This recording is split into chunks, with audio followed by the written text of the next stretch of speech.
hora, profesor? Sí, vamos a empezar. Para que no se acostumbren a que empezamos tarde, ¿vale? Que somos muy puntuales.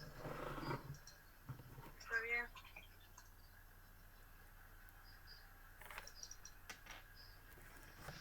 Bien.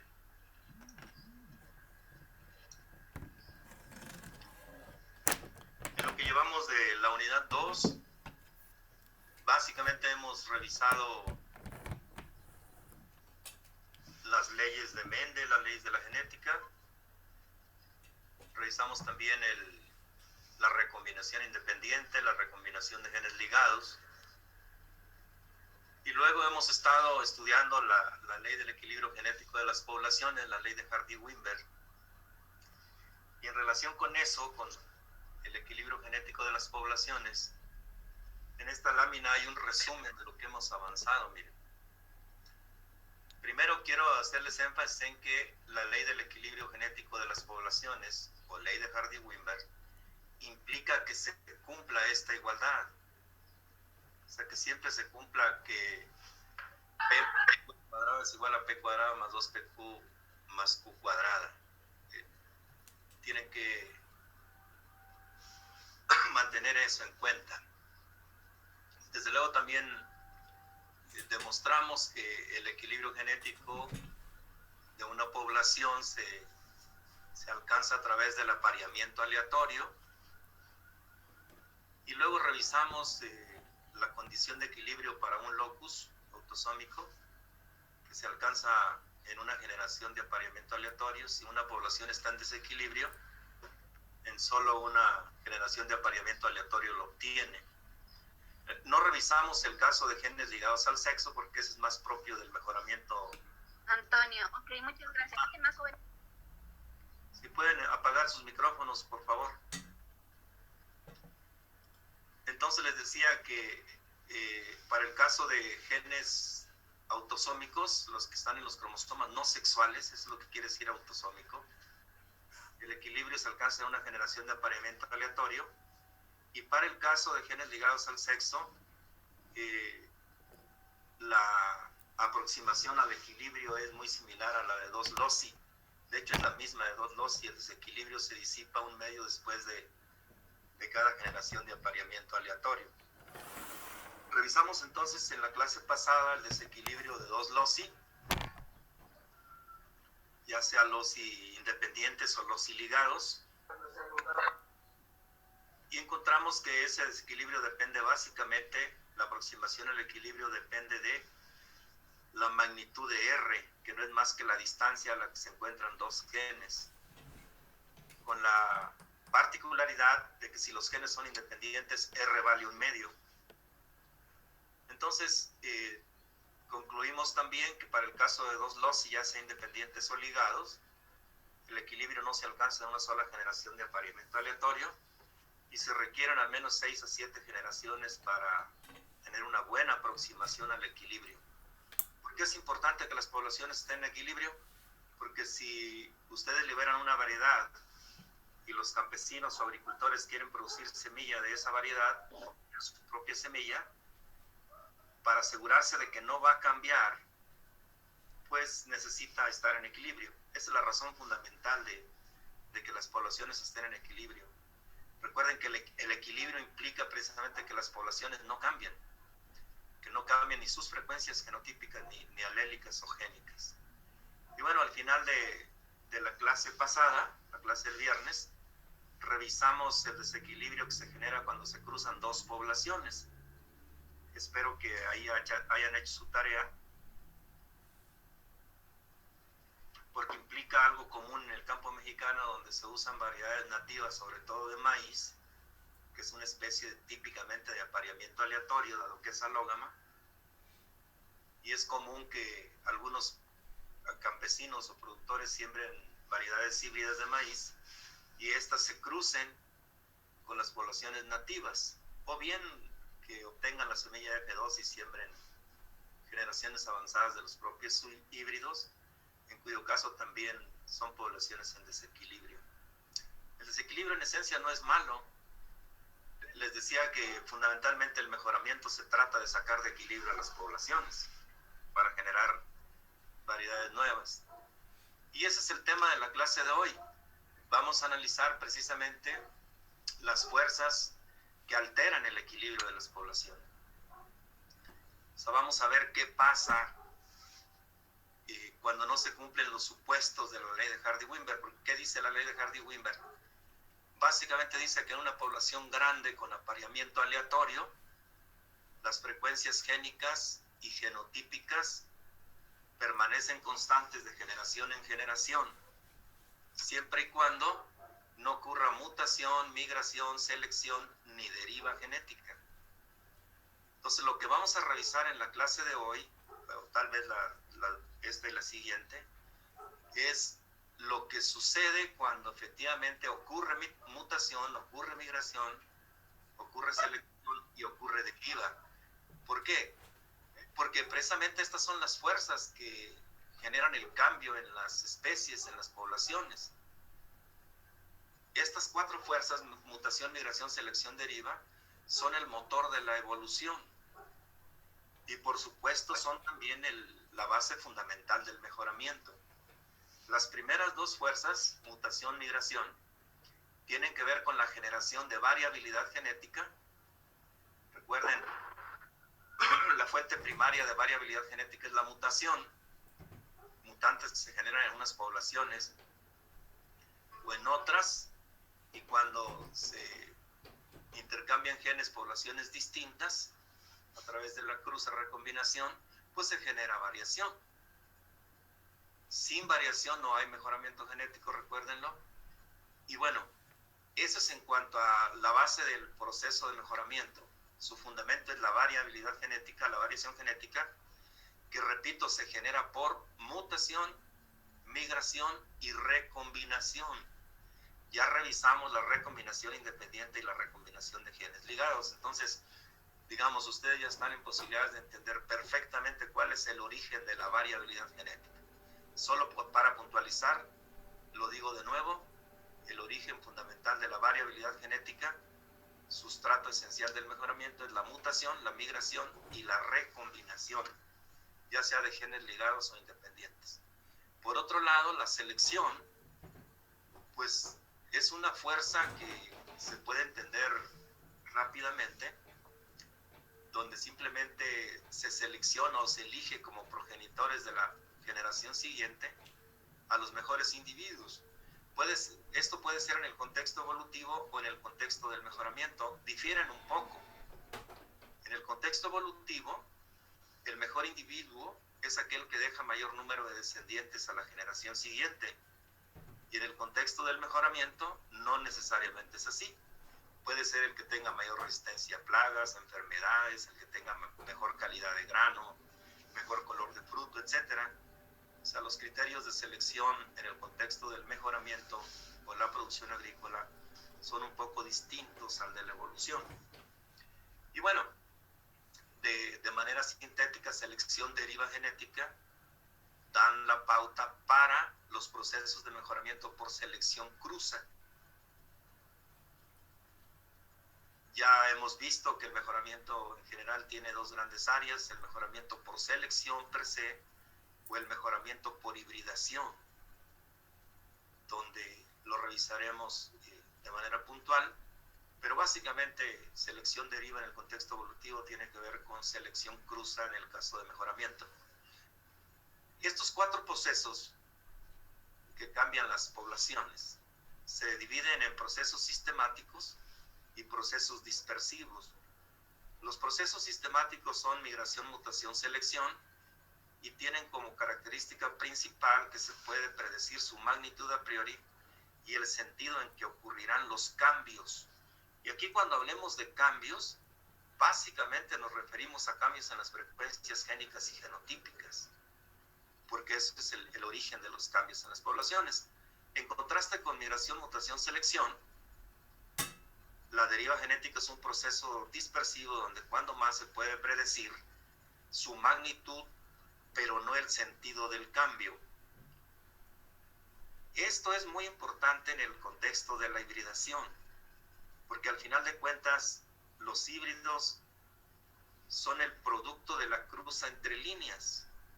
y lo primero que debe hacer el mejorador es derivar líneas, principalmente por autofecundación, que después se cruzan y dan el híbrido. Entonces, esa autofecundación de individuos en el proceso de mejoramiento se le llama proceso de derivación de líneas, y lo que ocurre es que se fijan genotipos. Entonces es la característica esencial de la deriva, pero ya lo revisaremos cada uno con mucho detalle. Por lo pronto son sistemáticos o dispersivos. Y dicho esto como introducción de lo que vamos a revisar en esta clase y la siguiente, pues vamos a ver cuál es el impacto de la migración. El concepto de migración, que se compone de dos partes: emigración, que es salida, e inmigración, que es entrada de individuos a una población. Ustedes lo van a entender muy rápido si es que tienen algún familiar que ha emigrado a los Estados Unidos. Yo provengo de una familia de 10 hermanos y 5 de ellos son ciudadanos norteamericanos. Entonces ya sabrán que la mitad de la población familiar emigró a los Estados Unidos. Y para eso es con respecto a México, son emigrantes. Y con respecto a la población de estadounidenses, ellos son inmigrantes. Y es el caso de ustedes si tienen algún familiar que se fue al norte, dicen allá en mi tierra, que se fue a los Estados Unidos. Entonces, de manera general, repito, la migración tiene dos acepciones: inmigración e emigración. Y aquí está una definición muy cortita. Dice: proceso mediante el cual una población nativa recibe individuos de una población migrante. Entonces, obviamente aquí lo que estamos definiendo es inmigración en particular, ¿verdad? Inmigración. Porque la emigración, repito, sería salida. Está definida con base a la población a la que llegan los individuos. Y lo que vamos a analizar es el cambio que producen las frecuencias génicas. Pero para eso vamos a estudiar primero algo que se llama el coeficiente de inmigración, que simbolizaremos por la letra minúscula M, que no es más que la proporción de los individuos de la población migrante que entran en la población nativa. De tal suerte que si M mayúscula es el número de individuos inmigrantes y N mayúscula es el número de individuos nativos de la población a la que llegarán los inmigrantes, entonces el coeficiente de migración no es más que la proporción de individuos inmigrantes en relación con el total de individuos. Es una regla de 3, pues, pero ustedes quieren calcularlo así, ¿no? Es la división de los individuos inmigrantes entre el total de migrantes y nativos. Ese es el coeficiente de inmigración, la proporción de individuos inmigrantes en relación con el total de individuos nativos e inmigrantes. Por supuesto, esto presupone algo. Para que haya cambio en las frecuencias génicas, es requisito fundamental que los migrantes y los nativos se apareen, se reproduzcan, que haya descendencia, que haya cruza, para decirlo en términos genéticos, que haya cruzamientos entre migrantes y nativos. Si no hay cruzamientos entre migrantes y nativos y se mantienen aislados las dos poblaciones, pues no habrá cambios. Cada población mantendrá sus propias características. Por eso les puse el ejemplo de Estados Unidos, ¿no? Estados Unidos es un país formado por inmigrantes de manera histórica y por supuesto es una población mezclada, que dicho sea de paso, la minoría más grande después de los anglosajones originales es la población de hispanos. Ya son más grandes ahora en proporción de la población estadounidense que cualquier otra minoría, sean los afroamericanos o los asiáticos, etc. Pero bueno, entonces el coeficiente de migración M es la proporción de inmigrantes en relación con la población total de migrantes y nativos. Y por supuesto la diferencia respecto a 1, pues va a ser la proporción de nativo. Es decir, si ustedes quisieran calcular 1 menos m o proporción de nativos, o n minúscula si quieren llamarle, pues nada más tendrían que hacer n mayúscula sobre m más n. Pero no es necesario, con que calculen la proporción de inmigrantes, la diferencia respecto a 1 será la proporción de nativos. Lo que vamos a ver entonces ahora, dado este coeficiente de inmigración, es ver cuál es el impacto de la inmigración en una población en equilibrio. Y para esto voy a partir de este enunciado que, si se me olvida decírselo, siempre será el mismo. Dice, sea una población grande con apareamiento aleatorio.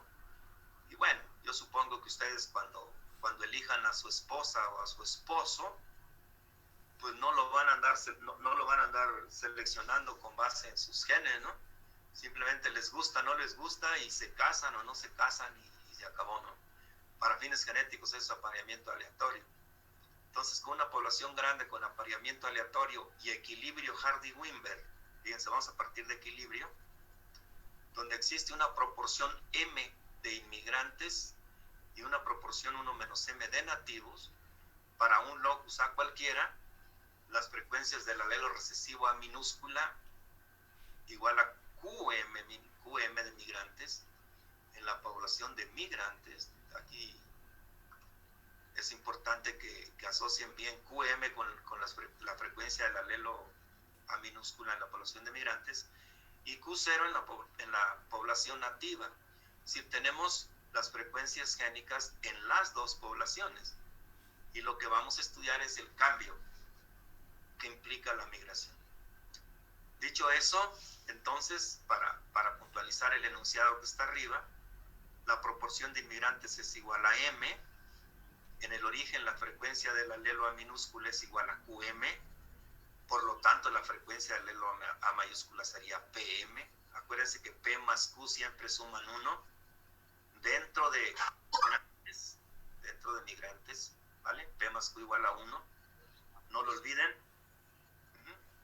Y dentro de nativos, cuya proporción es 1 menos m, la frecuencia de A minúscula es Q0, por lo tanto la frecuencia de A mayúscula sería P0. Recuerden, Q0 más P0 también es igual a 1. Dentro de nativos, la suma de las frecuencias alélicas siempre es igual a 1 también. Bueno, ¿cuáles son las frecuencias del alelo? Vamos a analizar nada más el alelo A minúscula. Se entiende que si ese aumenta su frecuencia, lo que aumente ese alelo es lo que bajará el otro. Entonces, en cada una de las poblaciones, ¿cuál es la frecuencia del alelo A minúscula? Pues en la población de migrantes sería M, que es la proporción de individuos migrantes, por la frecuencia que tenga el alelo, QM. Y en la población de nativos, la frecuencia de ese alelo sería la frecuencia original que tenga el alelo en la población de nativos por la proporción de nativos 1 menos m. De tal suerte que en la población mezclada, es decir, después de una generación de apareamiento aleatorio, este 1 quiere decir una generación de apareamiento aleatorio, pues no va a ser más que la suma de las frecuencias ponderadas por la proporción de migrantes y nativos. Y eso, haciendo así como un poquitillo de álgebra, pues nos conduce a decir que Q1 no es más que Q0 más M, proporción de migrantes, que multiplica a la diferencia de frecuencias génicas entre las dos poblaciones. Miren, esto no es más que la diferencia entre las dos poblaciones. ¿Cuánto sería Q1 si QM y Q0 fueran iguales? Pues todo esto se hace 0. Y entonces obviamente Q1 sería igual que Q0. Es decir, si las dos poblaciones tienen las mismas frecuencias génicas, no importa cuántos individuos lleguen, no habrá ningún cambio. Es decir, solo hay cambio de frecuencias génicas si las poblaciones son diferentes. Es decir, si tienen diferentes frecuencias génicas cada una.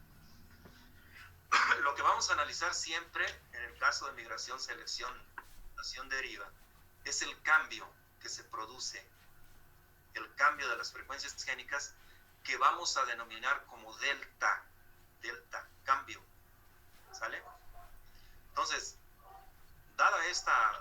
evolución, el cambio no es más que la diferencia de lo que tenemos después de una generación de migración en relación a lo que teníamos en la población nativa, porque estamos estudiando la población nativa, que le llegaron individuos migrantes. Entonces aquí yo simplemente sustituyo Q1 por su valor en términos de Q0, que es lo que tengo acá en la parte verde de las notas, y hago el álgebra. Y llego a establecer que el cambio delta Q, acuérdense que delta Q es cambio de Q, no es más que la proporción de inmigrantes que multiplica la diferencia de frecuencias entre las dos poblaciones. Ese es el delta, ese es el cambio. ¿De qué depende entonces el cambio? Pues obviamente depende de la magnitud de M. A mayor cantidad de individuos inmigrantes, mayor será el impacto o el cambio. Y también va a depender de la diferencia de las frecuencias entre la población de migrantes y nativos. A mayor diferencia de frecuencias génicas entre migrantes y nativos, pues mayor será el cambio.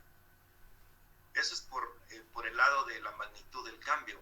Y en el caso del sentido del cambio, pues es obvio que si la frecuencia del alelo en los migrantes es mayor que la frecuencia del alelo en los nativos, en la población mezclada va a haber un incremento de ese alelo. ¿Y qué va a pasar con el otro alelo? Pues se va a reducir, ¿no? Si A minúscula se incrementa, acuérdense que P más Q siempre es igual a 1. O sea que la frecuencia de A minúscula y la frecuencia de A mayúscula siempre es igual a 1. Entonces, si la frecuencia del alelo A minúscula en los migrantes es mayor que en los nativos, la frecuencia del alelo A minúscula se incrementa. En contraste, si la frecuencia del alelo en los migrantes es menor que en los nativos, pues la frecuencia en la población mezclada después de una generación va a bajar.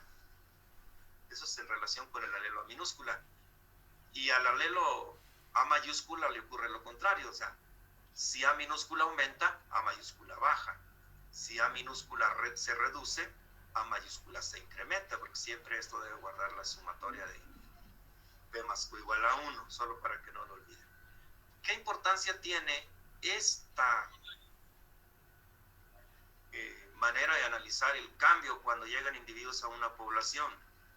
Bueno, en el contexto evolutivo, ahí es donde les sugiero que lean el libro de Grant, Evolución y Especiación se llama, Grant.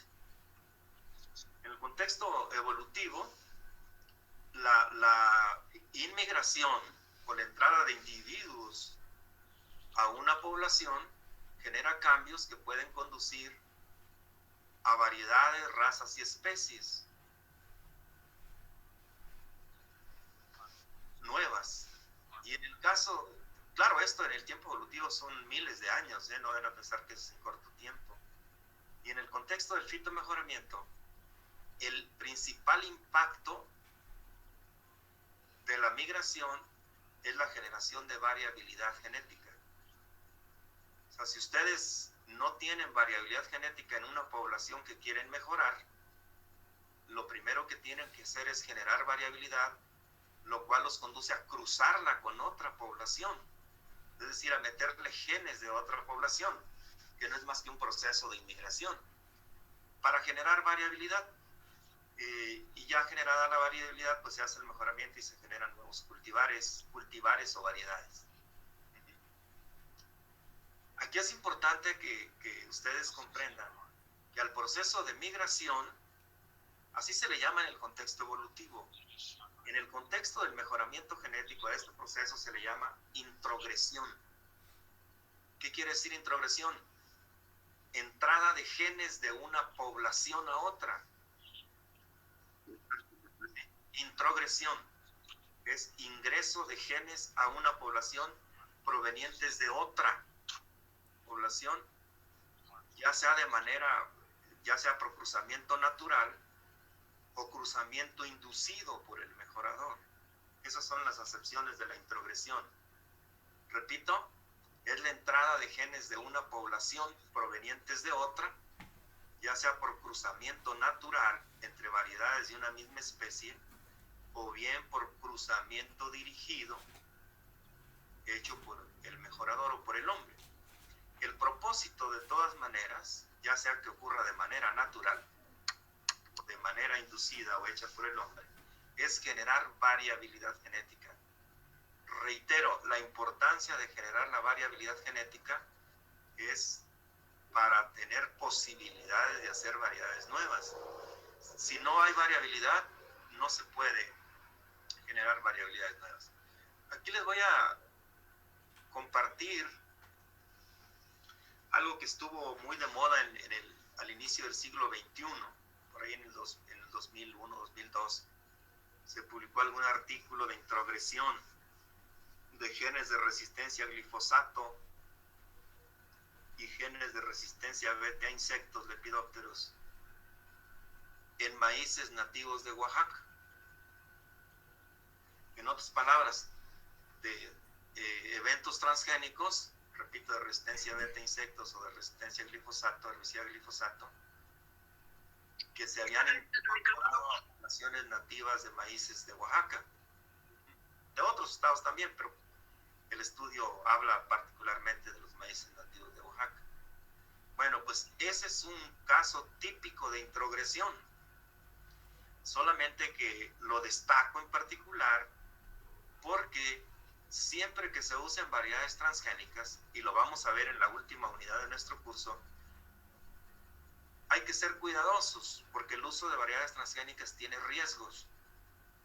Y uno de los principales riesgos es que los transgenes se escapen a las variedades nativas. ¿Y qué ocurre cuando se escapan a las variedades nativas? El escape es a través de la cruza, pues, a través de la introgresión por cruza. ¿Qué implica el escape a las variedades nativas? O sea, ¿qué le pasa a una población? Supóngase que la nativa es la que representamos los maíces nativos de Oaxaca con Q0, la población original. ¿Qué le pasa cuando le llegan genes que no tenía? Pues la van a cambiar. Acuérdense que siempre la entrada de genes nuevos cambia las poblaciones. Y eventualmente esos cambios pueden ser benéficos o pueden ser nocivos. Solamente se los dejo así para mantener su curiosidad hasta el final. En la unidad 5, la última del curso, vamos a revisar las herramientas biotecnológicas en el mejoramiento y ahí abundaremos mucho sobre los riesgos y las perspectivas del uso de variedades transgénicas. Por lo pronto se los pongo como un ejemplo de introgresión. Y seguramente si son de alguna zona maicera, ustedes, donde se cultivan todavía variedades nativas o se cultivan variedades nativas junto con variedades mejoradas o híbridos de maíz o de cualquier otra especie alógama, por cierto, no solo maíz, pero pongo el ejemplo del maíz porque es más cercano casi siempre a todos los agrónomos chapingueros.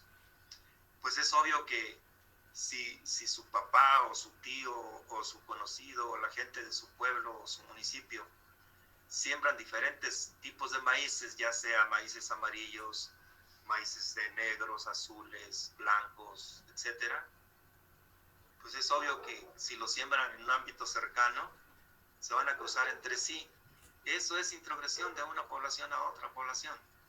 Y lo que se generan son poblaciones mezcladas, es decir, poblaciones variables.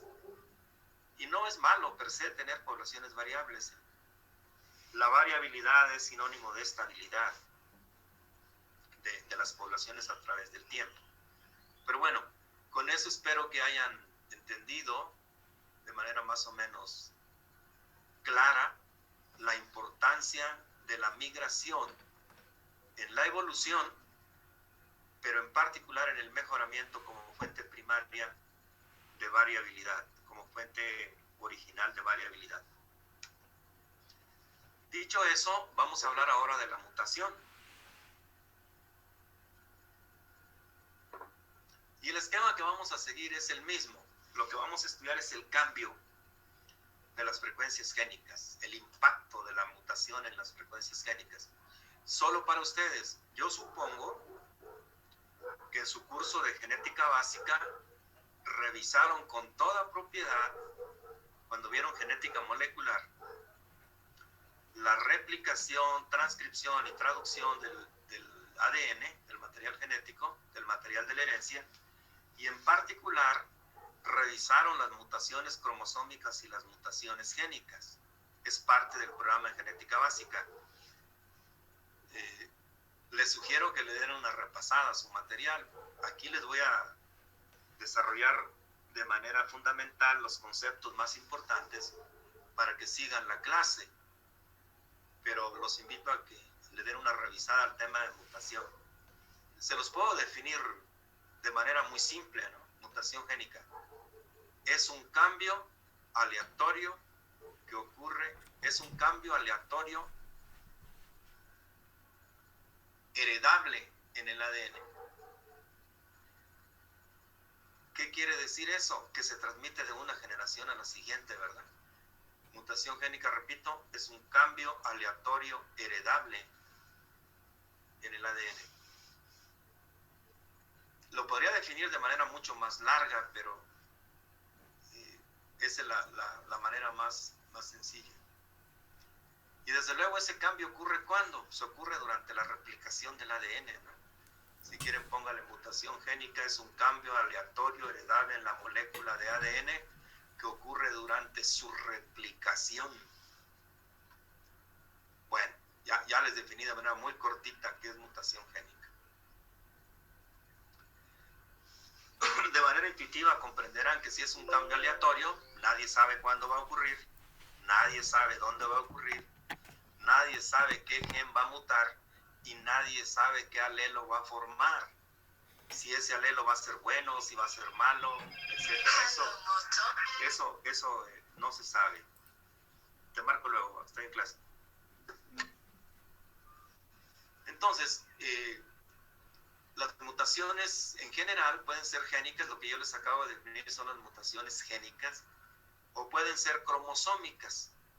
Las mutaciones cromosómicas no son más que variaciones en el número de cromosomas o en el número de genomas. Les digo, espero que lo hayan visto en su clase de genética básica, pero si no, bueno, algunos conceptos básicos les daremos ahora. Lo que vamos a estudiar ahora es las mutaciones génicas, nada más. Las mutaciones cromosómicas son del ámbito de la citogenética y tienen que ver más bien con la variación en el número cromosómico, les decía, o en el número de genomas de una especie, o la poliploidía. Entonces, hablando de las mutaciones génicas, estas en general tienen una frecuencia o ocurren en una proporción de 1 por 10 a la menos 4 o 1 por 10 a la menos 8. ¿Qué quiere decir esto? Si hablamos de 1 por 10 a la menos 6 como promedio, estaríamos hablando de que de 1 millón de células que se dividen, donde evidentemente se tiene que replicar el ADN, de 1 millón de células que entran en mitosis o en meiosis, una presenta errores de replicación. Porque la mutación no es más que un error de replicación del ADN. Eso es la mutación. Entonces, hablar de una frecuencia de 1 por 10 a la menos 6 es decir que de 1 millón de células en que se replique el ADN, en una se comete un error de replicación y se genera un nuevo alelo, una variante de un gen. Acuérdense que alelo es una variante de un gen en un locus. ¿Cuál es la particularidad de esos errores de replicación que generan nuevos alelos? Pues que pueden ser en relación con la selección natural o el mejoramiento de efectos neutros, es decir, ni dañan ni benefician. Pueden tener ventaja selectiva, lo cual quiere decir que el individuo que los tenga va a ser mejor que los que no lo tengan. O tiene desventaja selectiva, lo cual quiere decir que el individuo que lo tenga, el mutante, pues va a tener menos posibilidades de sobrevivencia. Eso es lo que quiere decir desventaja selectiva. Quiero decirles que en general, las mutaciones como errores de replicación del ADN, en general, conducen a nuevos alelos que en general son deletéreos. Pues vamos a definir aquí qué cosa es deleterio. deleterios, genes deleterios. Son aquellos que reducen la habilidad reproductiva de un individuo. Repito, son aquellos que reducen la habilidad reproductiva de un individuo. Y pueden ser letales o subletales. Entonces póngale deleterios, genes letales o subletales. Letales, ¿qué quiere decir? Que el individuo que los tenga se muere. Subletales, no se muere, pero se reduce su habilidad reproductiva. Es decir, no se muere, crece, se desarrolla, etcétera, pero puede no reproducirse. Que para los fines evolutivos, el individuo que no se reproduce está muerto. El que no deja descendientes a la generación siguiente está muerto. Así es de que si no quieren estar en esa condición ustedes como individuos, asegúrense de echar a andar la máquina del ADN y heredarlo a sus descendientes. Si no lo hacen, pues sus preciosos genes se perderán para siempre en el contexto de la historia de la evolución del hombre. En otras palabras, echen a andar a la máquina del ADN, pero de manera responsable. Ahorita no, ahorita son estudiantes. Esa maquinita nunca se para, ya que se echa a andar ya no se para, Resulta a los 9 meses y de ahí para adelante todo lo que sucede es complejísimo. Entonces, asegúrense antes de echarla a andar de que terminaron su carrera, de que tienen un empleo y de que tienen condiciones para que su F1, estamos hablando todo en términos de genética, ¿no? Porque es lo que estamos estudiando. Que su F1 tenga las mejores condiciones para desarrollarse, para crecer, para ser felices, etc. En fin, esas son las posibilidades que tienen los genes que se forman por mutación. Vale la pena decir que, dado que las mutaciones son errores de replicación, puede ser en dos sentidos. El primero es a este alelo, lo que tengo aquí como A mayúscula, ustedes si quieren pónganle alelo ancestral, alelo original, alelo primigenio. Tiene muchos nombres. También le dicen alelo silvestre, pero eso suena medio feo, ¿no? Mejor póngale alelo ancestral u original, ¿no? Ese se replica, muta y forma uno nuevo, un mutante, ¿no? Pero así como la replicación del alelo ancestral puede generar un mutante, también el alelo mutante, por la misma vía, dado que no es más que un error de replicación del ADN, puede generar otra vez el alelo ancestral. Y a eso se le llama retromutación. Entonces la mutación puede ser en dos sentidos. Mutación para formar el mutante, o bien a partir del mutante formar de nuevo el ancestral. Dados estos conceptos, vamos a ver cuál es el impacto de la mutación en las poblaciones.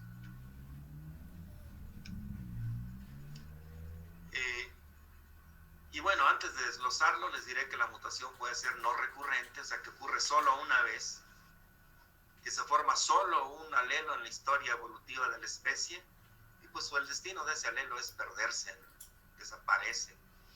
Lo que nos importa analizar es la mutación recurrente. ¿Qué quiere decir recurrente? La que ocurre ciclo tras ciclo de replicación o reproducción de los individuos de una población. Repito, ocurre en cada generación con una frecuencia tasa de mutación. Vamos a denominar con tasa de mutación. ¿Sí? Y si cada generación se está formando el alelo mutante, pues no se va a perder, ¿no? Y eso va a generar cambios en la población. Aun cuando en la población original no haya ningún alelo mutante, si ocurre el proceso de mutación recurrente, se van a generar cambios en la población. Y es obvio, ¿no?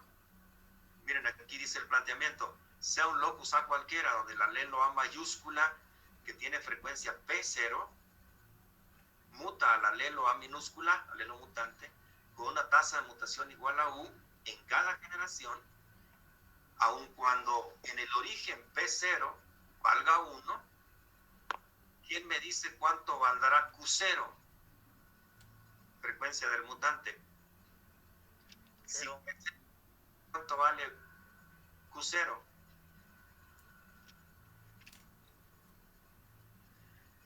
Acuérdense que siempre P más Q es igual a 1. Y si P vale 1, ¿cuánto vale Q? 0. 0. O sea, en una población donde no haya más que un alelo, el ancestral, original o silvestre, si ocurre la mutación recurrente, eso va a alterar a la población. Se va a generar una población variable. Entonces, miren, aquí tengo las frecuencias en esta población que acabo de definir aquí. La frecuencia del ancestral igual a P0. La frecuencia del mutante igual a ¿cuánto?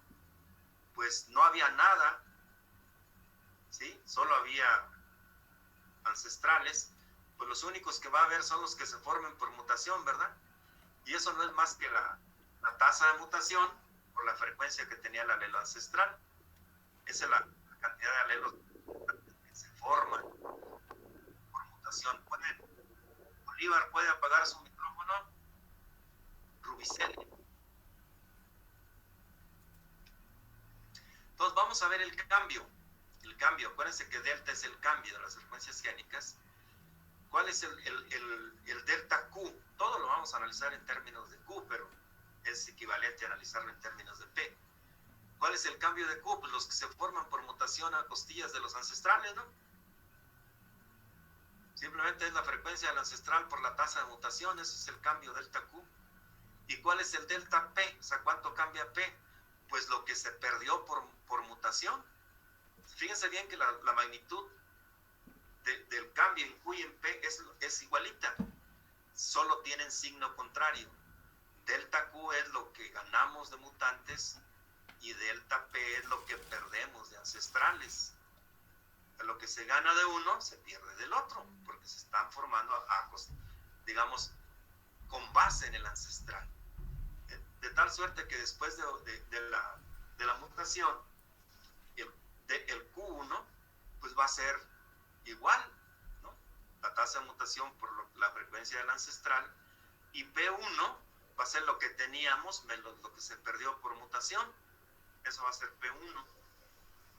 Por lo tanto, delta P va a ser P1, este es el valor de P1, menos P0, y aquí está, miren, es lo mismo. O sea, de manera intuitiva, lo que se pierde de P es lo que se ganó en Q.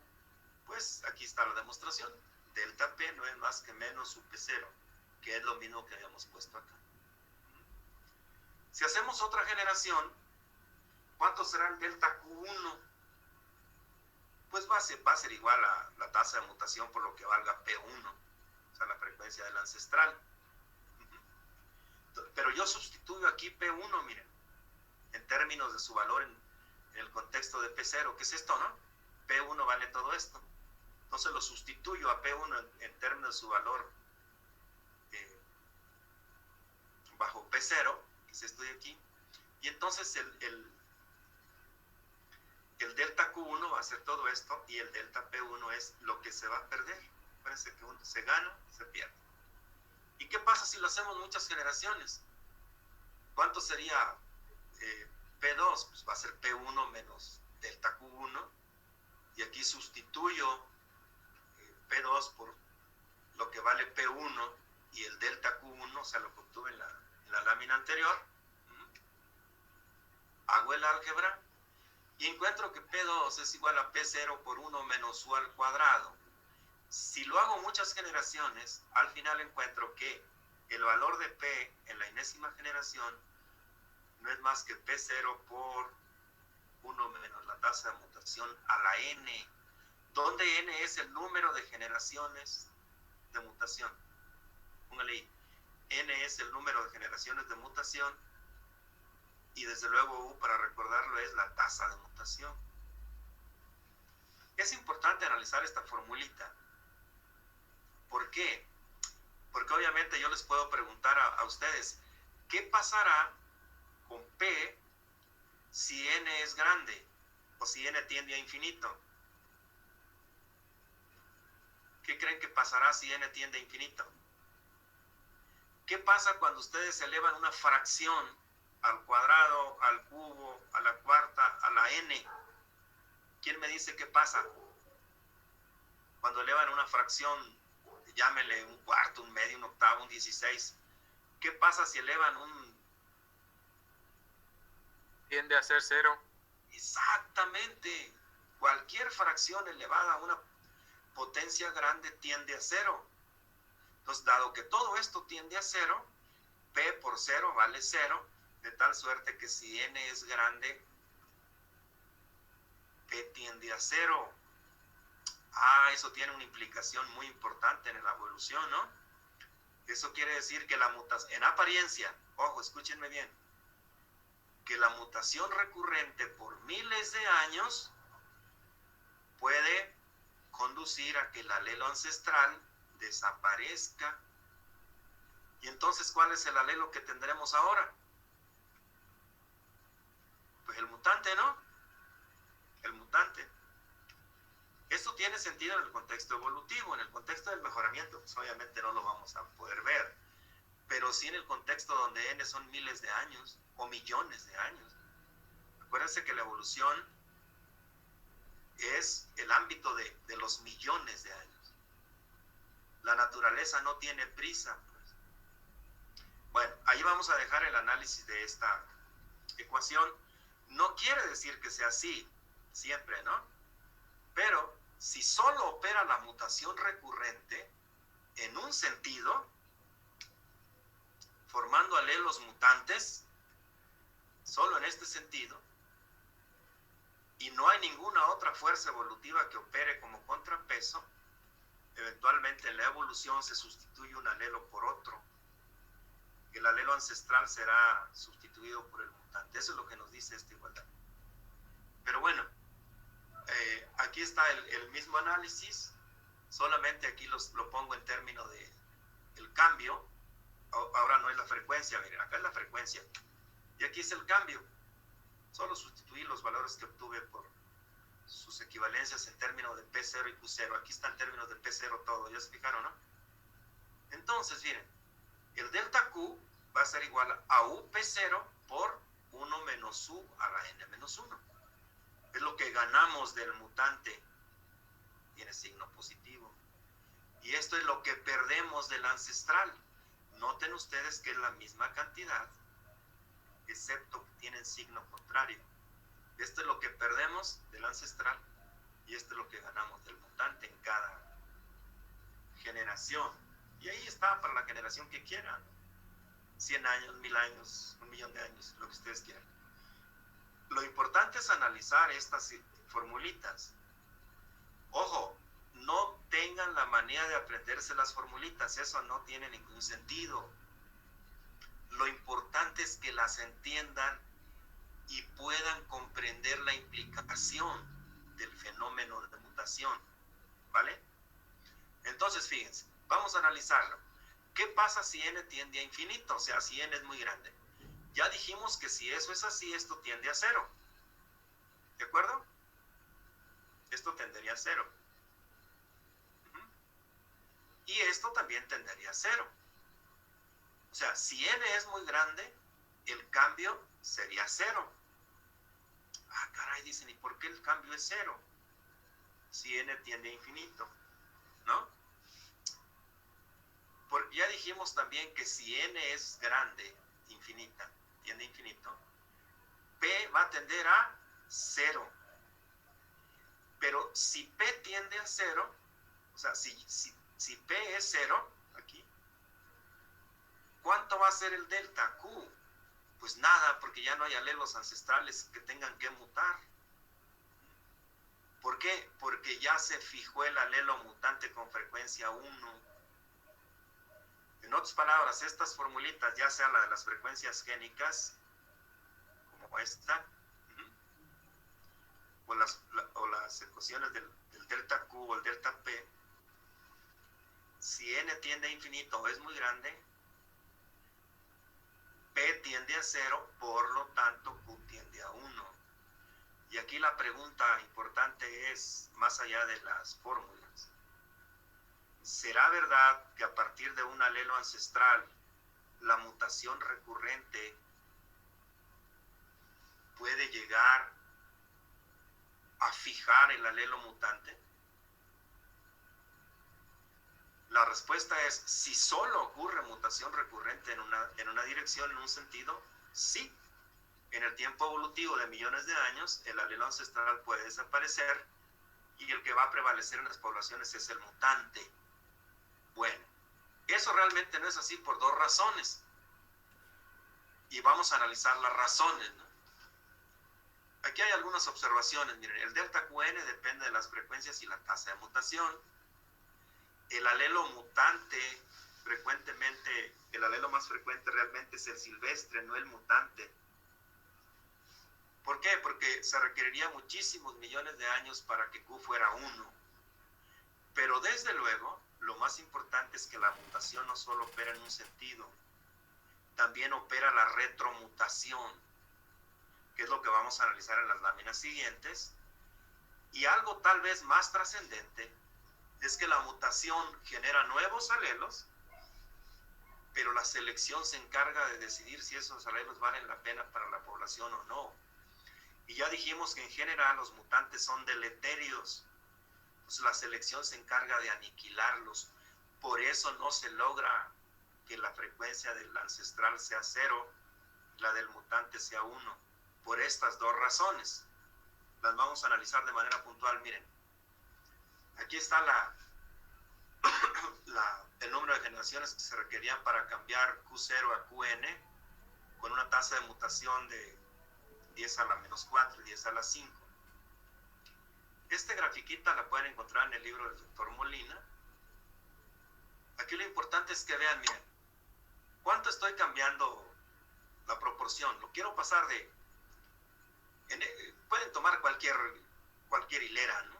De punto 1 a punto 2. ¿Cuánto cambié? 10%, ¿no? Incrementé 10% la frecuencia del mutante. ¿Cuántas generaciones se requieren para cambiar 10% cuando el mutante es muy raro, cuando su frecuencia es muy bajita, ¿no? Punto 0,1. Si quieren aquí pónganle cuánto valdría P. Aquí pónganle P0. Si vale punto 0,1 Q, ¿cuánto valdría P? Pues punto 99, ¿no? Aquí ¿cuánto valdría P? Punto 9, punto 8, punto 7, punto 6, punto 5, punto 4, punto 3, punto 2, punto 1.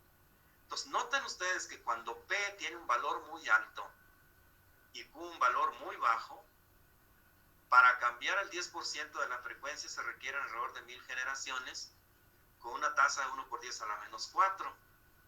Y si lo hacen ya con 1 por 10 a la menos 5, son casi 10.000 generaciones. Pero a medida que el alelo ancestral es más escaso, punto 1 o aquí punto 2, miren, analicemos este punto 2, fíjense, es el mismo 10%, pero ahora se requieren muchísimas más generaciones, ¿no? Entonces, a medida que el ancestral es más raro o menos frecuente, se requiere mucho más tiempo evolutivo para cambiar la misma magnitud o proporción de Q. En cualquier circunstancia, ya sea que P sea altamente frecuente o no sea frecuente, se requieren muchísimas generaciones, miles de años, para lograr un cambio significativo solo de 10%. Entonces, este cuadrito nos dice que cuando Q tiene baja frecuencia, pues se requiere menor número de generaciones para lograr un cambio igual al que se lograría cuando Q es muy alta. El número de generaciones es muy, muy distinto. Eso es analizado en términos de Q, pero también lo pueden analizar en términos de P diciendo, si la frecuencia del ancestral es muy alta, se ocuparán menos generaciones para cambiar significativamente a la población que si la frecuencia del ancestral es muy alta. En fin, eso es interesante. Está en el libro del doctor Molina. Vamos a analizar ahora el equilibrio de mutación, partiendo de una población en equilibrio, otra vez, la población está en equilibrio Hardy-Weinberg. Dice que así una población grande con apareamiento aleatorio, agréguenle en equilibrio Hardy-Weinberg, siempre va a ser así, aunque no estén las láminas, donde aquí están las frecuencias de un locus para A mayúscula P, para A minúscula Q, o sea, para el mutante Q con una tasa de mutación igual a U, como ya lo definimos, y una tasa de retromutación igual a V.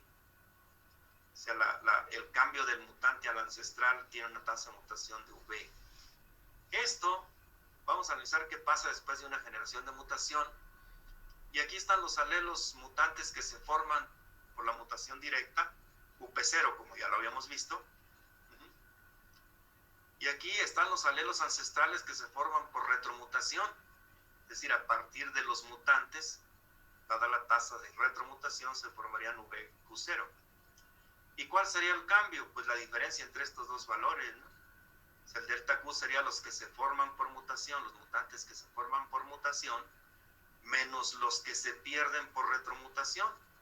Si quieren verlo en términos del ancestral, el delta P sería los que se forman ancestrales por retromutación menos los que se pierden por mutación directa. Esos serían los cambios. El chiste es que al final eso nos conduce a un equilibrio. Un equilibrio que ocurre ¿cuándo? Cuando el UP0 sea igual al VQ0. Es decir, no habrá ningún cambio ni en Q ni en P cuando estos dos valores sean iguales. En otras palabras, cuando los alelos mutantes que se forman por mutación sean iguales a los alelos que se pierden por retromutación, pues entonces la población entrará en un equilibrio. Aquí está el planteamiento, se hace el álgebra y se llega a concluir que Q de equilibrio no es más que la relación de la tasa de mutación en relación con la suma de la tasa de mutación y retromutación. Y lo mismo para el ancestral, ¿no? P de equilibrio sería la tasa de retromutación en relación a la suma de la tasa de mutación y retromutación. A esto se le llama equilibrio de mutación. Equilibrio de mutación. Esta es una de las razones por las cuales el ancestral nunca se pierde. Esta es una de las razones. Pero de cualquier manera, miren, hagamos un ejercicio. Normalmente es más frecuente que haya mutación a que haya retromutación. En otras palabras, es más frecuente la mutación que la retromutación. Más o menos 9 veces más grande la tasa de mutación que retromutación. Bajo esta consideración, si calculamos la Q de equilibrio y la P de equilibrio, esto nos conduciría a decir que la frecuencia siempre del mutante sería alrededor de 9 décimos y la del ancestral 1 décimo. De todas maneras, este equilibrio de mutación nos conduciría a decir que el alelo ancestral es el menos frecuente, lo cual no coincide con la situación real de la naturaleza. En general, el alelo más frecuente es el ancestral, excepto que tenga ventaja selectiva. O sea, la razón por la cual el alelo ancestral realmente es el más frecuente, es decir, lo más frecuente es que P sea mayor que Q, pues eso es lo que quiere decir que el ancestral sea de mayor frecuencia que el mutante. Acostúmbrense a la nomenclatura nada más. Entonces, en la naturaleza lo más común es que P sea mayor que Q, lo cual nos conduce a decir que realmente el proceso más importante que mantiene las frecuencias de alguna manera en las poblaciones naturales es la selección.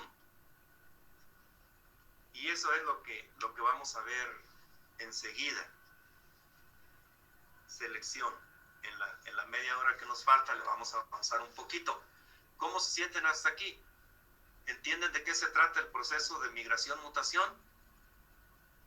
Básicamente, repito, es generar variación, generar variabilidad genética. Bueno, vamos a hablar ahora de selección y vamos a analizarlo en varias circunstancias, ¿vale? Primero vamos a decir que la selección, o sea, lo vamos a definir, no es más que el proceso. Selección es el proceso mediante el cual los individuos se diferencian entre sí por el número de descendientes que aportan a la generación siguiente. Esa es la definición más cortita de de selección, ¿sí? Y eso, desde luego que se deriva de el hecho de que todos los individuos de una población tienen diferente viabilidad, diferente fertilidad, es decir, producen diferente número de descendientes, ¿vale? Y esa circunstancia de que produzcan diferente número de descendientes produce cambios en las frecuencias génicas. Eso no lo olviden, ¿vale? En otras palabras, la selección, estamos hablando del contexto natural, se fundamenta en que los individuos de una población tienen diferente valor reproductivo o valor adaptativo. Hay algunos individuos que dejan mayor cantidad de descendientes y otros menos. En el contexto de la evolución, particularmente en el contexto, en la concepción darwiniana de evolución, el individuo más apto es aquel que deja mayor cantidad de descendientes a la siguiente generación. No importa si es veloz, si es alto, rápido, musculoso, eso no importa. Lo único que importa es que deja muchos descendientes, es decir, que hereda sus genes a la generación siguiente. Y a eso se le llama valor reproductivo o valor adaptativo. Pero no es adaptación como al ambiente, frío, cálido, etc. No, se refiere a la reproducción. Entonces aquí, si quieren, pónganle valor reproductivo. Valor reproductivo, cantidad proporcional de descendientes reproductivos con que contribuye cada genotipo a la generación siguiente. Eso es el valor reproductivo o adaptativo, que se le llama también, ¿vale? Este concepto es muy importante que lo comprendan, porque en este se fundamenta todo el análisis de la evolución bajo selección o del mejoramiento genético por selección también. El fundamento es el mismo. Dicho eso, vamos a ver un concepto de valor adaptativo y el coeficiente de selección. Vamos a partir de un ejemplo, miren. Dice aquí, sea que los 3 genotipos de un locus producen descendientes del modo siguiente. El homocigote dominante produce 100, el heterocigote 80 y el mutante 60. Entonces, bajo esta definición, el valor adaptativo del que más descendientes produce es 1, y todos los demás se calculan con base en el del mayor valor adaptativo. Recuerden que aquí estamos haciendo como sinónimo valor adaptativo de valor reproductivo. Entonces, del híbrido sería 80 sobre 100.8, y del mutante, homocigote recesivo, sería 60 sobre 100.6. Ese es el valor adaptativo o reproductivo. Y con base en eso, se define un concepto recíproco que es el coeficiente de selección, que no es más que la proporción que se reduce el valor adaptativo. Es decir, el coeficiente de selección S es el recíproco del valor reproductivo, 1 menos el valor reproductivo o adaptativo, como está aquí. Entonces, el de mayor frecuencia, el genotipo que produce mayor cantidad de descendientes, pues va a tener desventaja selectiva 0. A este coeficiente de selección también se le llama desventaja selectiva, ¿sale? Si quieren, pónganle así. El que mayor número de descendientes produce no tiene desventaja selectiva, y los demás sí. En este caso, 0.2 para el híbrido y 0.4 para el mutante. Esa es la desventaja selectiva, en proporción del que mayor descendencia produce. Entonces ya tenemos dos conceptos muy poderosos. El primero es valor adaptativo o reproductivo, y el segundo es coeficiente de selección o desventaja selectiva. ¿Ok? Y claramente aquí el alelo mutante tiene desventaja selectiva. Y aquí está una definición formal de selección. Dice conjunto de fuerzas. Fuerzas quiere decir climáticas, ambientales de todo tipo, todo lo que a ustedes se les ocurra. Fuerzas que reducen el valor adaptativo o reproductivo de los individuos,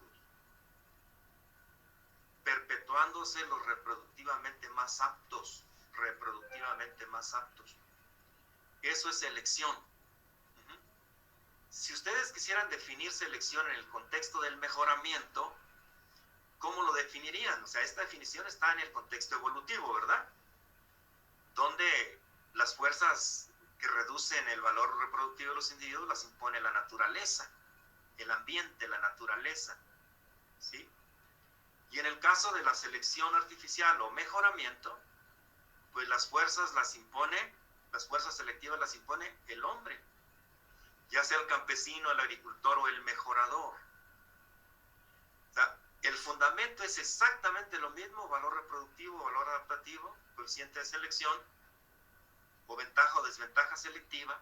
Lo único que cambia es que en la selección natural es la propia naturaleza quien impone las fuerzas selectivas, y en el caso del mejoramiento, pues es el campesino, el productor o el mejorador quien decide cuáles individuos serán los progenitores de la generación siguiente.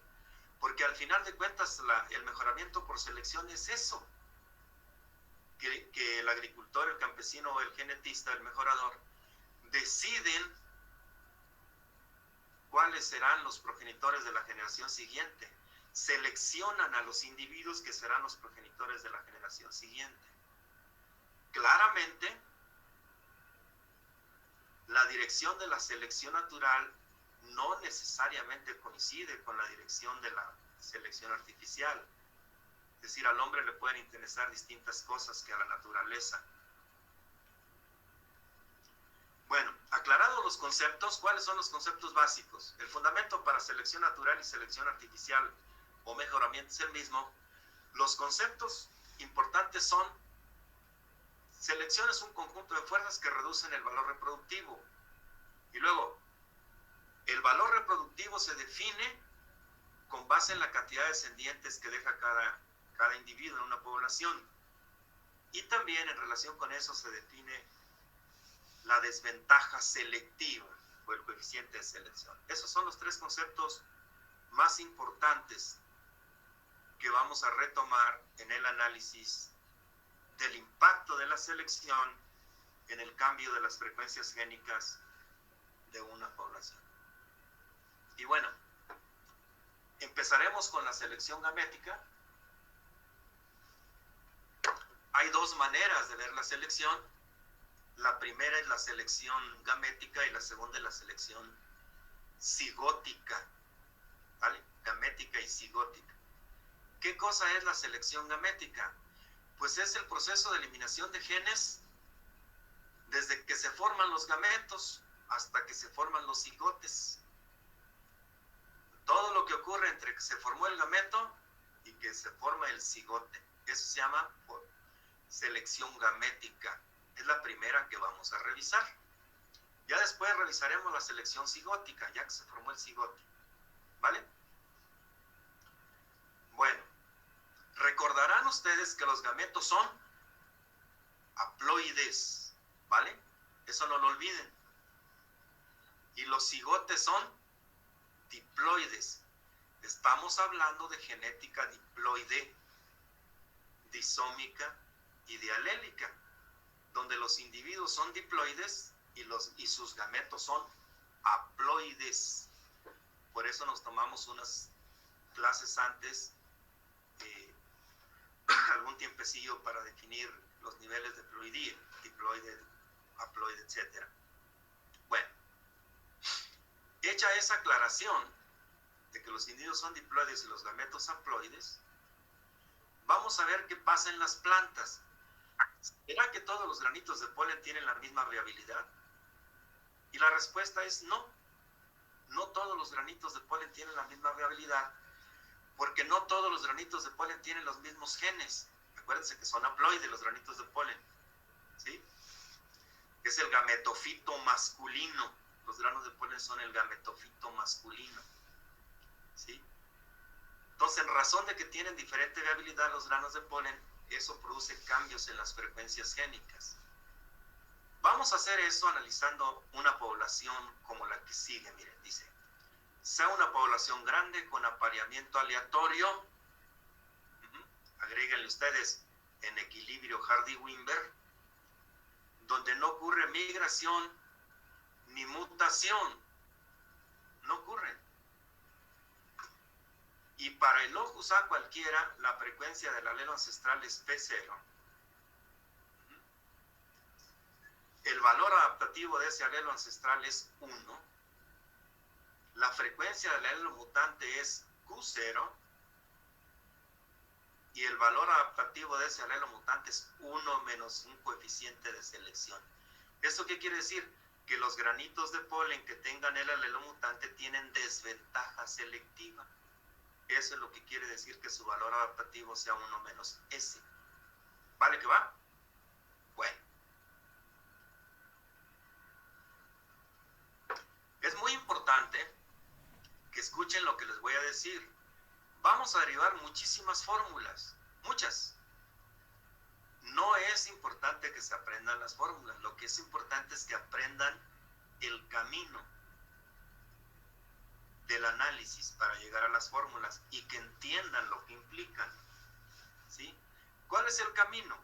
El camino es, primero, establezcan la estructura de la población definida, ¿sale? Entonces, yo aquí tengo la estructura de esta población que estoy definiendo en el planteamiento. Aquí tengo los dos alelos, el ancestral y el mutante, o los dos gametos, porque estoy hablando de selección gamética. Acuérdense que para un locus, frecuencias gaméticas y alélicas son lo mismo. Entonces aquí están las frecuencias gaméticas originales, iniciales, P0 y Q0, como dice el planteamiento. Aquí está el valor adaptativo o reproductivo. Y dijimos que solamente el mutante tiene desventaja selectiva, 1 menos S. Y el ancestral no tiene desventaja selectiva, es decir, su valor es 1. Siempre la suma de frecuencias, no lo olviden, P más Q va a ser igual a 1. Siempre. Siempre. En este caso, las frecuencias gaméticas y alélicas coinciden, en sumatoria es 1. Entonces, tenemos los alelos, sus frecuencias y su ventaja o desventaja selectiva, donde solo el mutante tiene desventaja selectiva. Si hacemos la multiplicación de las frecuencias iniciales por el valor adaptativo reproductivo, si hacemos la multiplicación de estas dos hileras, P0 por 1 es P0, Q0 por 1 menos S es 1 menos S Q0. Y ahora hacemos el total, la sumatoria de esta hilera de las frecuencias después de la selección, que se llaman frecuencias después de la selección, pues se va a generar un nuevo total que se llama G barra. Entonces, esa G barra no es más que P0 más 1 menos SQ0. Si yo hago el álgebra, esa G barra o nuevo total es 1 menos SQ.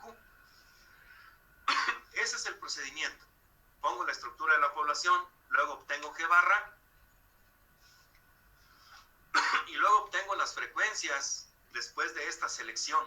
Frecuencias después de esta selección, ¿vale?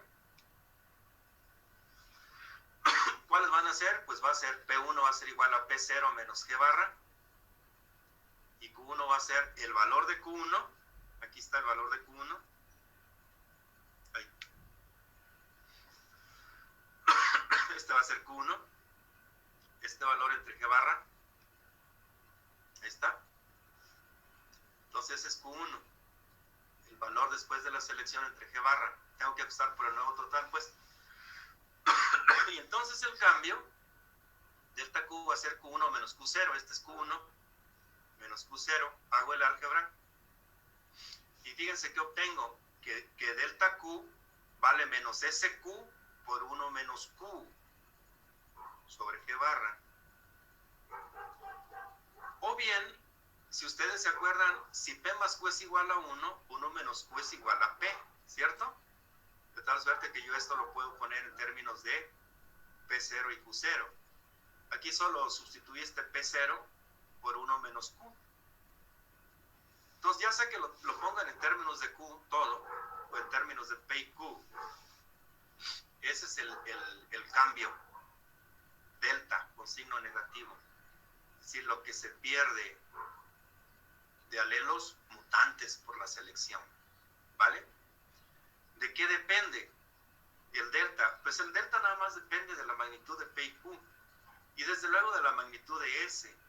Si el coeficiente de selección es grande, el delta será grande, ¿sí? Si el coeficiente de selección es pequeñito, el cambio será pequeñito. De eso depende básicamente. Vamos a ver ahora selección cigótica. Nada más me va a dar tiempo para ver selección cigótica bajo aditividad. Pero miren, ¿se acuerdan que les platiqué en una de las clases los tipos de acción génica intralocus? Que básicamente eran dominancia completa, sobredominancia, dominancia parcial y codominancia, o aditividad para un locus. Aditividad y codominancia pueden ser lo mismo. Aquí lo vamos a analizar como aditividad, ¿vale? Entonces, vamos a analizar por lo menos estos tres: aditividad, dominancia completa y sobredominancia. ¿Qué quiere decir sobredominancia? Cuando el heterocigote es mejor que cualquiera de las líneas. ¿Qué quiere decir eso? Que las líneas tienen desventaja selectiva en relación con el híbrido, que el híbrido es el mejor, pues. En dominancia completa, solo el mutante, la línea homocigote recesiva mutante, tiene desventaja selectiva. La línea homocigote dominante y el híbrido no tienen desventaja selectiva, tienen el mismo valor adaptativo. Esa es la característica de la dominancia completa, que la línea dominante y el híbrido son igualitos, no lo olviden. En contraste con esos, en la aditividad, el híbrido es intermedio entre las dos líneas. Es decir, en la aditividad, la línea que tiene los dos alelos favorables tiene valor adaptativo 1. El híbrido que tiene solo un alelo favorable tiene una desventaja selectiva de 1/2 de S. Y la línea que no tiene ningún alelo favorable tiene una desventaja de S. Entonces, con esto vamos a trabajar en esta clase, y este planteamiento para todos. No lo olviden, ¿eh? Una población grande con apareamiento aleatorio, donde para un locus A cualquiera las frecuencias de A son P0 y del mutante Q0, y la población está en equilibrio. Es decir, se cumple esta igualdad. Estoy partiendo del equilibrio Hardy-Wimber, ¿vale? Bueno, ya definí mi población. Vamos a ver la selección bajo aditividad. Lo primerito que dijimos que íbamos a hacer en el procedimiento era establecer la estructura de la población. Ese es el paso 0. ¿De cuál población? Pues de esta población, esta que tengo aquí, bajo aditividad. Después lo haremos de esta población bajo dominancia completa, luego de esta población bajo sobredominancia. Ahorita lo voy a hacer bajo aditividad, ¿sale? Ahí está la población cuyas frecuencias originales son P cuadrada, 2P Q cuadrada, cuya sumatoria es 1. La frecuencia del mutante es Q. Son los genotipos, estoy hablando de la estructura. El valor adaptativo va a ser 1, o sea, el que tiene los dos alelos favorables no tiene desventaja. El que no tiene ningún favorable tiene toda la desventaja, es 1 menos S. Y el que tiene un favorable, pues tiene 1 menos 1/2 de S de desventaja. Entonces, primero establezco la población, la estructura. Hago la selección, frecuencias después de la selección, que es el producto de estas dos hileras. Es decir, P cuadrada por 1 es P cuadrada, 2PQ por 1 menos S, menos 1/2 de S, y aquí Q cuadrada por 1 menos S. El siguiente paso, después de que establezco la estructura de la población, recuerden que la sumatoria de las originales es 1, la sumatoria después de la selección se llama G barra, de tal suerte que el siguiente paso es obtener G barra. Ya que obtengo G barra, hay que obtener las frecuencias génicas y luego el cambio. Recuerden, ¿cómo se obtiene la frecuencia de un alelo cualquiera? Va a ser la frecuencia de la línea. Si quiero saber la frecuencia del mutante, la frecuencia de la línea mutante, más la mitad del híbrido. Eso no lo olviden. La frecuencia de la línea más la frecuencia de la mitad de la frecuencia del híbrido. Si quieren, apréndanse las fórmulas, pero yo ya les dije que no es tan importante. Entonces, obtengo G barra y luego obtengo las frecuencias génicas. Y después el cambio. Entonces, aquí está G barra, que no es más que la sumatoria de las frecuencias después de la selección. Hacemos el álgebra y tenemos que G barra o la media es igual a 1 menos SQ. ¿Vale? ¿Y a qué es igual Q1? Repito, si quieren, complíquense la vida con las fórmulas. Pero Q1 no es más que la frecuencia de la línea mutante, ajustada por G barra, más la mitad de la frecuencia del híbrido. ¿Qué es lo que tengo aquí? Miren, la línea mutante más la mitad de la frecuencia del híbrido, ajustado por G barra. ¿Qué es esto? Hago el álgebra y esto es Q1. ¿Pero para qué quiero ese Q1? Pues para sacar delta, ¿no? Delta no es más que Q1 menos Q0. Todo este es el Q1 que acabo de obtener en la lámina anterior. Le resto Q0, hago el álgebra y entonces Q1 es esto. Menos un medio S P0 Q0 sobre G barra. Eso es delta Q. Este está en términos de P y Q. Si ustedes lo quieren poner todo en términos de Q, pues simplemente esta P la pueden sustituir por 1 menos Q, que es lo que hice aquí. Aquí lo importante es que ustedes comparen la respuesta a la selección cigótica bajo aditividad, cuando los efectos de los genes son aditivos, ¿vale? Es esta, en relación con la respuesta a la selección gamética, que era esta, la que habíamos obtenido antes, miren. De selección gamética, esta es la respuesta, ¿no? Menos S PQ sobre G barra. ¿Y cuál es la respuesta a la selección cigótica bajo aditividad? Menos un medio de SPQ. Entonces aquí la pregunta importante es, ¿cuándo tenemos mayor eficiencia o respuesta a la selección? ¿Cuando hacemos selección gamética o cuando hacemos selección cigótica? ¿Quién me dice cuál de estos dos valores es más grande? ¿Este o este? ¿Quién me lo puede decir? A ver, Itzel, o quien guste, pero el que quiera decirme, ¿cuál valor de estos dos es más grande? ¿Este o este? Nótense que el G barra es igualito, ¿no? 1 menos SQ. ¿Ok? ¿Quién se anima a decirme cuál delta es más grande? ¿El delta de selección gamética o el delta de selección cigótica bajo aditividad? El más grande delta Q. ¿Perdón? En la segunda. La selección cigótica bajo aditividad es mayor que el de selección. Es más grande el de selección gamética. Porque fíjense que este dice menos S PQ y este dice menos un medio de SPQ. O sea, la respuesta a la selección gamética es el doble de la respuesta a la selección gamética bajo aditividad. O dicho de otra manera, la respuesta a la selección cigótica bajo aditividad es la mitad de la respuesta a la selección gamética. Esto es muy importante que lo conceptualicen. Porque, ¿qué es lo que comúnmente hace un campesino o un agricultor o un mejorador? Lo que hace es selección cigótica, o sea, selecciona plantas, pues. Y eso no está mal, pero realmente la respuesta es más grande si se seleccionaran gametos. ¿Y cómo se seleccionan gametos? Van a decir, ah, caray, ¿eso cómo se hace? ¿Cómo se hace en el mundo real? Pues en el mundo real lo que se hace es, se cultivan anteras in vitro, en cultivo de tejidos, biotecnología, y entonces como los granitos de polen son haploides, todos los que tengan genes mutantes deleterios no dan ninguna planta, solo regeneran plantas completas los granitos de polen que no tengan genes deleterios, y ahí se quitan toda la carga genética. Ya lo vamos a ver en la unidad 5, solo se los digo en perspectiva. es más poderoso hacer selección gamética que hacer selección cigótica.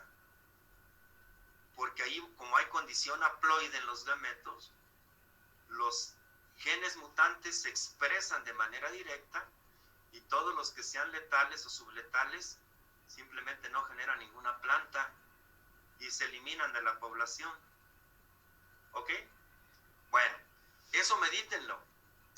Reitero, es más poderoso el cambio de las frecuencias génicas cuando hay selección gamética bajo condición haploide que cuando hay selección cigótica de cualquier tipo, no solo bajo aditividad.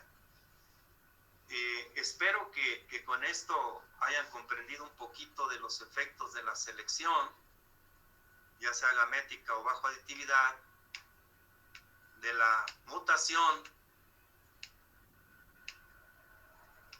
y de la migración. Y ya en la clase siguiente hablaremos de lo que nos hace falta, que es la selección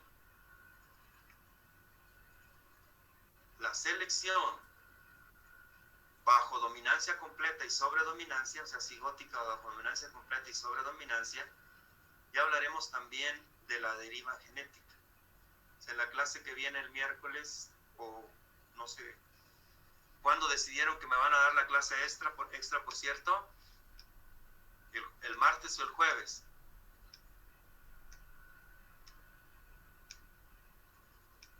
Bueno, eso lo hablaré ahí con sus respectivos jefes de grupo, porque me imagino que ya tienen que ir a la siguiente clase a las 10:30 y ya nada más nos faltan 10 minutos. Les voy a pedir entonces que, para que todos me escuchen, vamos a tener la clase normal el miércoles, luego el jueves, ustedes defínanme la hora, en la tarde-noche les dije, el jueves vamos a tener una clase extra y el viernes terminamos la unidad 2. Yo hoy mismo le voy a mandar a los jefes de grupo la tarea examen para que ya la vayan resolviendo. ¿Ok? Entonces nos vemos el miércoles a la hora normal. Tomen nota. El jueves vamos a tener la clase extra en la tarde-noche. Les propongo que sea, para que de una vez lo anoten, les propongo que sea a las 7 de la noche. Tomen nota. El viernes vamos a tener la clase normal. Y ya en la otra semana, lunes y miércoles, lo vamos a dejar para asesorías e ir resolviendo la tarea de manera conjunta. Y el viernes 18, a la hora normal de clase, será el examen. Tome nota, reitero por tercera y última vez. Miércoles clase normal, jueves clase extra a las 7 de la noche, viernes clase normal, lunes de la otra semana, asesoría para resolver tarea examen en clase normal, miércoles de la siguiente semana, asesoría a la hora habitual de clases para resolver tarea examen, y viernes 18 en la hora normal, primer examen parcial. Dicho esto, colegas, que tengan buen día y nos vemos el miércoles. Hasta luego. Sale. Vale, profe, gracias. Alex. Nos vemos. Gracias, profe. Tengan buen día. Yo-